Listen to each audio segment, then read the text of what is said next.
Hello students, कैसे हो आप सब। उम्मीद करता हूँ आप और आपकी जो स्टडी है वो बहुत अच्छी चल रही है। आज की वीडियो में हम क्लास 10th का chapter number 11 area related to circles, उसमें हम उसकी जो एक्सरसाइज 11.1 है उसके क्वेश्चंस को हम डिस्कस कर रहे हैं।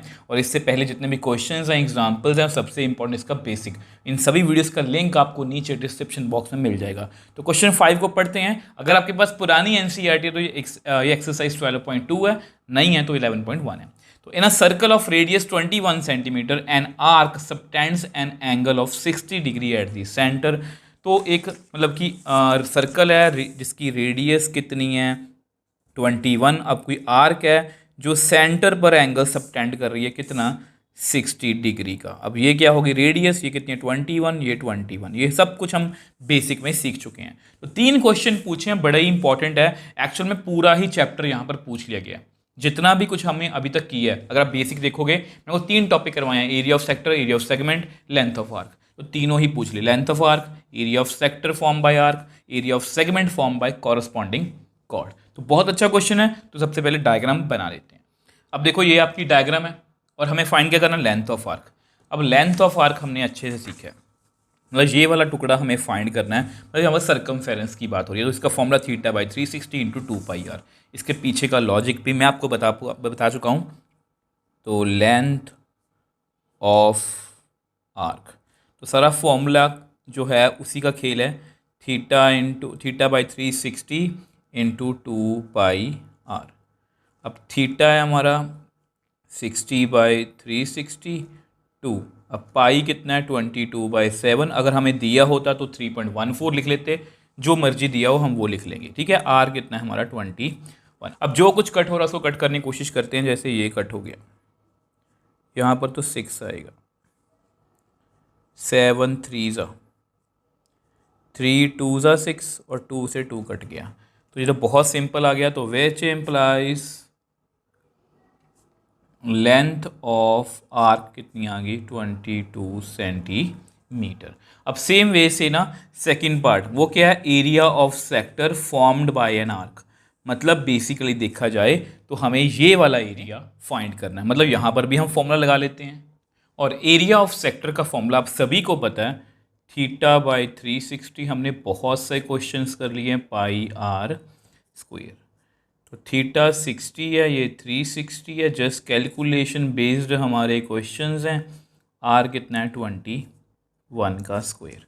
अब इसको कट कर दो, यहाँ पर 6 आ गया, तो कितना रह गया 1/6, 22/7 इंटू 21 इंटू 21। तो 7 3 ज़ा 21, 3 2 ज़ा 6, 2 को इससे कर दो 11, ठीक है। तो हमारे पास कितना आ गया 231 सेंटीमीटर स्क्वायर। तो बहुत इजीली सॉल्व करिए। देखो जैसा कि मैंने आपको बताया, पूरा चैप्टर इसी बात के ऊपर डिपेंड करता है और ऐसे किसी भी क्वेश्चंस में हमें कोई भी दिक्कत या परेशानी जो है वो नहीं हो रही। अब लास्ट पार्ट रह गया सेगमेंट, ठीक है। अब सेगमेंट में एक दिक्कत आती है, तो वो इसको हम नेक्स्ट पेज पे डिस्कस कर लेते हैं। अब देखो ये आपका थर्ड पार्ट है, area of segment formed by corresponding chord. मतलब कॉरस्पॉन्डिंग कॉर्ड का मतलब क्या है कि पहले हमें रेडियस दी हुई है, ये आर्क जो है ये सेंटर पर मतलब कि 60 डिग्री एंगल बना रही है, तो इसके बीच में कॉरस्पॉन्डिंग कॉर्ड तो फिर यही हुई, ठीक है। तो ये सेगमेंट का एरिया। और सेगमेंट के एरिया में क्या दिक्कत आती है, देखो इसका एक क्वेश्चन तो हमने पहले, मतलब एक पार्ट तो पहले कर लिया। एरिया ऑफ माइनर सेगमेंट का फॉर्मूला होता है एरिया ऑफ माइनर सेक्टर, वो हमने निकाल लिया, वो आई थिंक 231 आया, ठीक है। एरिया ऑफ ट्रायंगल का की पंगा पड़ेगा क्योंकि यहाँ पर 3 ऑप्शंस हैं। बट आपको पता है यहाँ पर बहुत से टीचर अलग अलग फॉर्मूला भी बता सकते हैं, बट मेरी मैपिंग के अकॉर्डिंग यहाँ पर थीटा जो है वो 60 डिग्री है। और अगर ये थीटा 60 डिग्री है तो यहाँ पर एक इक्विलेटरल ट्रायंगल बन रही है, ठीक है। तो ऐसा करते हैं, सबसे पहले एरिया ऑफ माइनर सेक्टर मैं आपको लिख के दिखा देता हूँ।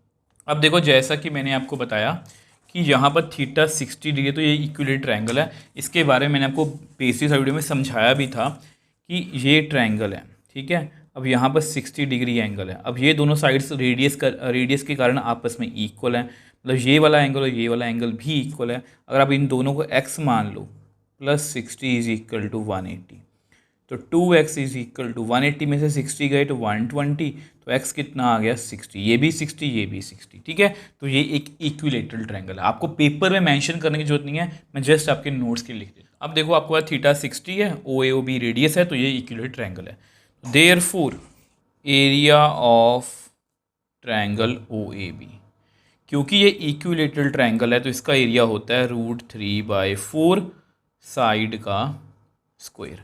अब मेरे दिमाग में ना एक और बात आ रही है, अगर आपको मतलब कि देखो, अगर आपको इन बातों की समझ में मतलब समझ नहीं होगी ना, आपको पेपर में MCQ आ सकता है कि ये मतलब कि एक सर्कल है जिसमें रेडियस 21 है, ये थीटा 60 डिग्री, तो इसकी कॉर्ड बता दो। अब आप उलझ जाओगे कि कॉर्ड कैसे निकालेंगे और एक नंबर में हम क्वेश्चन कैसे करेंगे। अब क्योंकि ये थीटा 60 डिग्री है और इक्विलेटरल ट्रायंगल है तो इसकी सभी साइड्स भी क्या हैं, इक्वल है, मतलब ये भी कॉर्ड कितनी होगी 21 सेंटीमीटर। ठीक है, तो इन छोटी छोटी बातों का जो है आप ध्यान रखोगे। √3/4, अब साइड कितनी है 21 का स्क्वायर। ठीक है, तो which implies area of triangle OAB। ठीक है, अब यहाँ पर वैसे ना √3 की वैल्यू हमें गिवन नहीं है, मैं लिख भी सकता हूँ और आपकी बुक में भी लिखा नहीं है तो इसको मैं ऐसे ही छोड़ रहा हूँ। अगर आप 21 को 21 से मल्टीप्लाई करोगे तो आएगा 441 सेंटीमीटर स्क्वायर। अब जस्ट हमें सेगमेंट का एरिया लिखना है, मैं आपको लिख के दिखा देता हूँ। अब देखो, आपको पता है ये फॉर्मूला होता है, माइनस सेक्टर कितना है 231 माइनस इसका कितना है 441 √3/4 सेंटीमीटर स्क्वायर। आपकी बुक ने भी यहीं तक छोड़ा है तो मैं भी इसको यहीं पर छोड़ रहा हूँ, क्योंकि ये कम्प्लीटली आपके ऊपर डिपेंड करता है कि आपको कितना सॉल्व करना है, और कम्प्लीटली इस बात के ऊपर डिपेंड करता है कि पेपर में हमें क्या पूछा गया। अगर पेपर में हमें मतलब कि कुछ ऐसे आंसर्स हैं जहाँ पर √3 की वैल्यू में फिल करके ही हमारा आंसर आएगा तो हम उस तरह से कर लेंगे। आई होप ये क्वेश्चन आपको अच्छे समझ में आया। देखो, इसमें पहले लेंथ ऑफ आर्क पूछा तो θ/360 × 2πr, माइनर सेक्टर पूछ लिया θ/360 × πr²। माइनस सेगमेंट का होता है क्योंकि इसमें ट्रायंगल का चक्कर पड़ता है। थीटा अगर 60 है तो याद कर लो प्लीज़, ये माइंड मैप जो क्या है याद कर लो। थीटा 60 है तो इक्वल ट्रायंगल, 90 है तो सिंपल, 120 जो आपको आगे जाके आई थिंक 7th क्वेश्चन भी आएगा, हमने एग्जाम्पल नंबर 2 को भी डिस्कस किया था, तो वहाँ पर हम ट्रिग्नोमेट्री का यूज़ करेंगे। आई होप ये क्वेश्चन आपको अच्छे से क्लियर है। अब देखो नेक्स्ट क्वेश्चन 6 की बात करते हैं, ये भी बड़ा ही अच्छा क्वेश्चन है। अ cord of a circle of radius 15 centimetre subtends an angle of 60 degree at the centre. तो यहाँ पर भी मतलब कि देखो, एक सर्कल है जिसकी रेडियस कितनी है 15 सेंटीमीटर।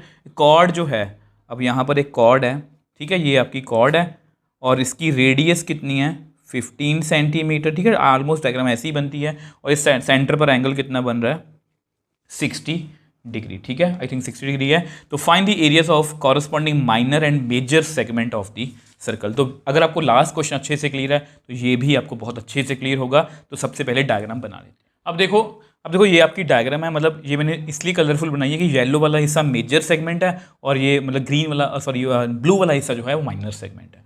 और माइनर सेगमेंट का एरिया हमें पता है, माइनर सेगमेंट का एरिया होता है एरिया ऑफ माइनर सेक्टर, मतलब ये वाला सारा हिस्सा निकाल लेंगे, उसमें से ट्रायंगल का माइनस कर देंगे। और ट्रायंगल 3 तरह की होती है, ये बार बार आपको इसलिए बता रहा हूँ ताकि आपको ये सब चीज़ें याद हो जाएं। अब यहाँ पर थीटा 60 है तो हमारी इक्विलेटरल ट्रायंगल है, तो कोई भी दिक्कत नहीं है। तो सबसे पहले हम ऐसा करते हैं, अब आपको पता है यहाँ पर थीटा हमारा 60 डिग्री है एंड रेडियस जो है मतलब r वो हमारी 15 सेंटीमीटर है।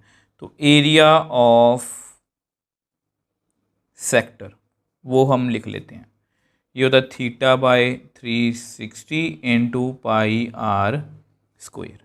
थीटा हमारा 60 है, 360, पाई कितना यहाँ पर हमें 3.14 लेना पड़ेगा जो उन्होंने बोला। ठीक है, रेडियस कितनी है हमारी 15 का स्क्वायर। अब जो कट हो रहा है उसको कट कर देते हैं, जैसे ये कट गया तो यहाँ पर 6 आएगा। ठीक है, तो इज इक्वल टू 1/6, इसको आप ऐसे लिख लो 314/0 100 लिख लो, 15 × 15। अब इसको भी कट करते हैं, 3 2 ज़ा 6, 3 5 ज़ा 15, इसको भी कट करो, यहाँ पर 20 आएगा, 5 4 ज़ा 20, 5 3 ज़ा 15। ठीक है, और कुछ कट हो रहा है, यस, ये भी कट कर दो, 2 1 ज़ा 2, 2 5 ज़ा 10, 2 7 ज़ा 14।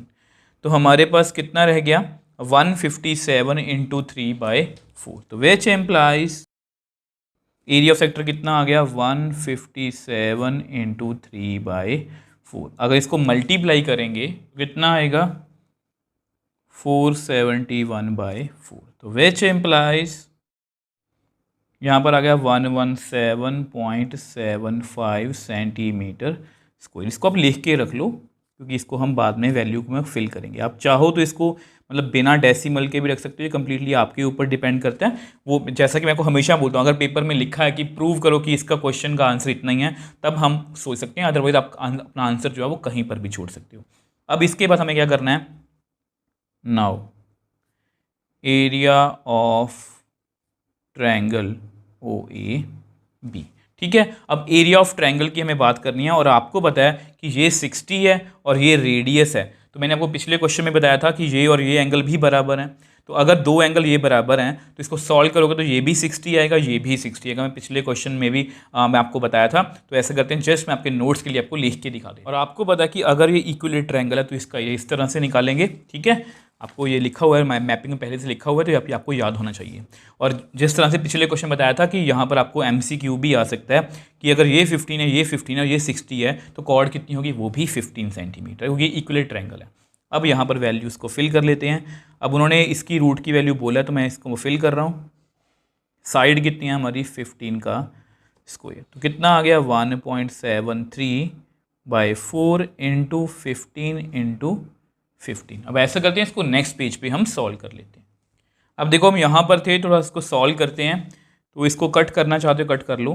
5 3 ज़ा 5 2 ज़ा 10, 5 3 ज़ा 5 4 ज़ा, ठीक है।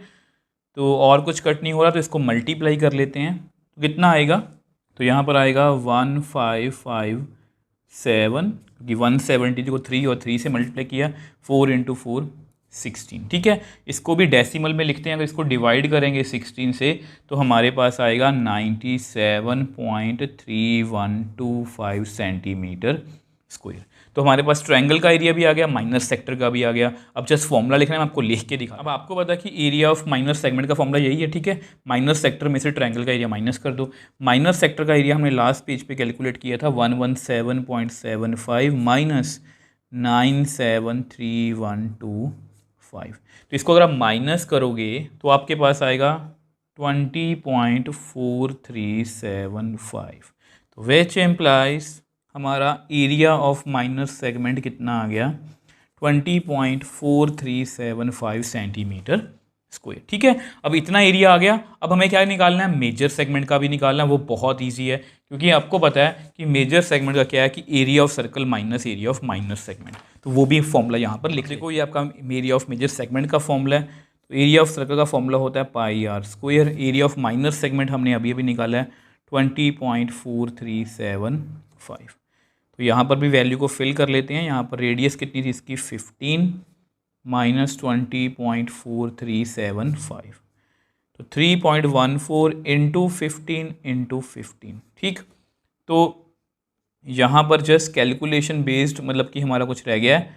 तो अगर इसको मल्टीप्लाई करोगे तो आपके पास आएगा 706.5 माइनस 20.4375। तो इसको आप माइनस करोगे तो आपके पास आएगा 686.0625।